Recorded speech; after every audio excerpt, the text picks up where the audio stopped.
Assalamualaikum, wilujeng enjing, sampurasun, tempang deui sareng ibu dina pangajaran bahasa Sunda.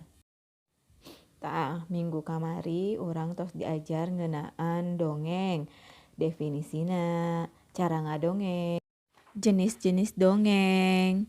Hideuk teh kudu hafal, kudu paham bedanya antara ngadongeng jeung maca dongeng. Sok diaos deui bukuna.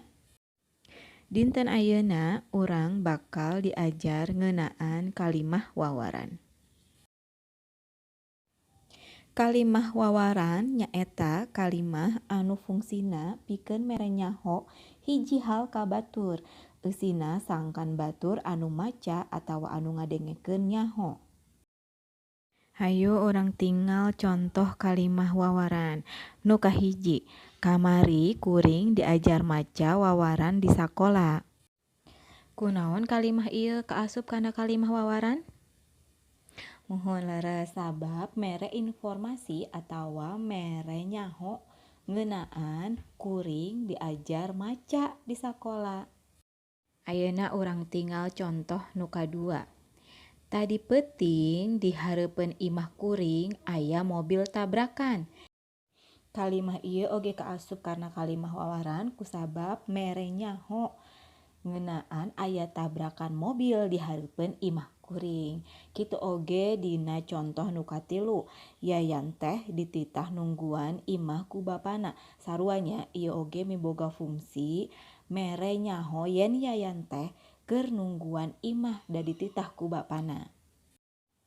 Kitu nya contoh-contoh kalimah wawaran teh. Kalimah wawaran teh sarua wanguna jeung kalimah-kalimah nu sejenna. Janten dina unggal kalimah teh kan pasti aya jejer atawa subjek jeung aya caritaan atawa predikat. Ngan bedana dina fungsina. Ari fungsi kalimah wawaran teh nyaeta pikeun mere nyaho hiji hal ka batur. Jadi eta nya nu ngabedakeun kalimah wawaran jeung kalimah-kalimah nu lainna. Dina nyieun contoh kalimah wawaran oge teu kudu panjang-panjang.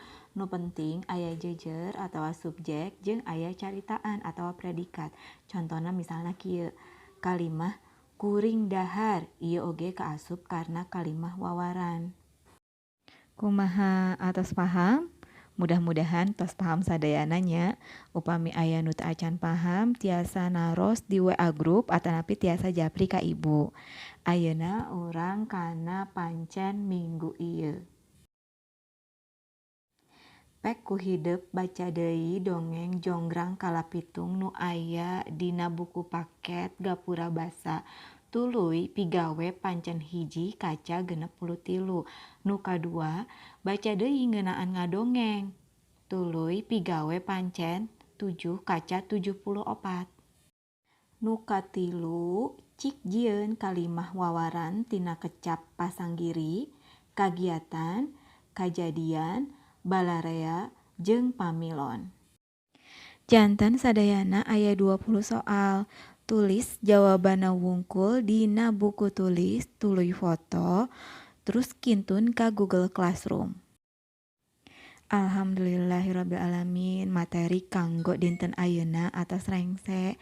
Hatur nuhun kana perhatosanana. Wilujeng tepang deui minggu payun. Assalamualaikum.